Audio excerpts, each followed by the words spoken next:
সফর মাসে দ্বিতীয় জুমা আজকে, এক জুমা শেষ হয়ে গেছে। আজকের খুতবা আলোচনা হচ্ছে জান্নাতে যাওয়ার ফজিলত সম্পর্কে। জান্নাতে আপনি কিভাবে যাবেন? জান্নাতে আমাদের যাইতে ইচ্ছা আছে না নাই? আমরা সবাই কি জান্নাতে যেতে চাই কি চাই না? দুনিয়াতে যত মানুষ আসছে মুসলমানদের মধ্যে সবাই আল্লাহর জান্নাতে যেতে চায়, ঠিক কিনা? কিন্তু জান্নাতে যাওয়া কিছু করণীয় কাজ আছে না নাই? সুবহানাল্লাহ।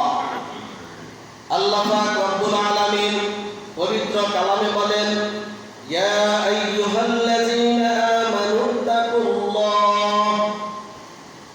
আমানুত্তাকুল্লাহা হাক্কা তুকাতিহি ওয়া লা তামুতুন্না ইল্লা ওয়া আনতুম মুসলিমুন। সুবহানাল্লাহ। আল্লাহ পাক রব্বুল আলামিন বলেন, হে মুমিনগণ, ইয়া আইয়ুহাল্লাযীনা আমানু, হে মুমিনগণ, আমানুত্তাকুল্লাহা হাক্কা তুকাতিহি, আমি আল্লাহকে এমন ভাবে ভয় করো যেরকম ভাবে ভয় করলে, আমানুত্তাকুল্লাহা হাক্কা তুকাতিহি ওয়া লা তামুতুন্না, যেরকম ভাবে ভয় করা উচিত ঠিক ওরকম ভাবে তোমরা আমাকে কি করো? ভয় করো। ওয়া লা তামুতুন্না ইল্লা ওয়া আনতুম মুসলিমুন, এবং তোমরা মুসলমান না হয়ে মৃত্যুবরণ করিও না। সুবহানাল্লাহ।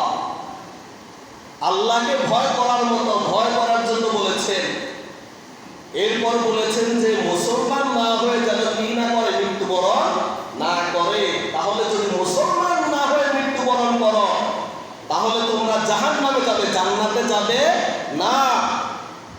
আর যদি মুসলমান হয়ে মৃত্যুবরণ করতে পারো তাহলে আল্লাহর জান্নাতে তোমাদের জায়গা হবে। এই জন্য আমাদেরকে আগে কি হতে হবে? মুসলমান হতে হবে।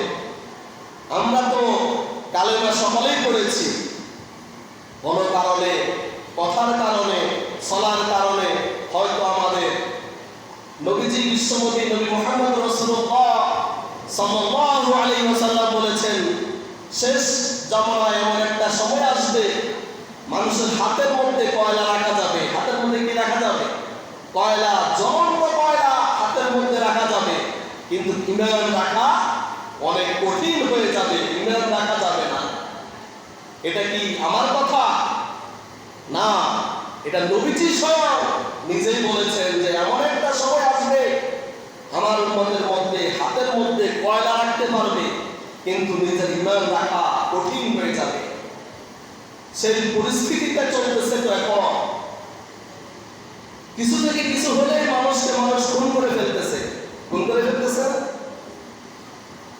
আল্লাহ নবী বলেন, মান সাতারা মুসলিমান সাতারাল্লাহু ফিদ দুনিয়া ওয়াল আখিরাহ, যে ব্যক্তি কোন মুসলমানের দোষ গোপন রাখিবে আল্লাহ তাআলা দুনিয়া ও আখিরাতে তার দোষ গোপন রাখিবে। যদি কোন মুসলমানের দোষ গোপন করে তাহলে আপনি একজনের দোষ দেখছেন আর কি, একজন একটা দোষ করছে, আপনার চোখে পড়ছে, আপনি যদি এটাকে পাবলিসিটি না করেন, নিজের ভিতরে যদি এটাকে রাখতে পারেন, আল্লাহ নবী বলেন যে কিয়ামতের দিন আল্লাহ পাক রব্বুল আলামিন তার যে আপনি যে একজনের দোষটা দুনিয়াতে গোপন রাখছেন, এই দোষ গোপন রাখার কারণে আখিরাতে আপনার যত দোষ আছে গোপন করে দেবে কে? আল্লাহ। সুবহানাল্লাহ। তাহলে এই যে কত বড় একটা সুন্দর সুযোগ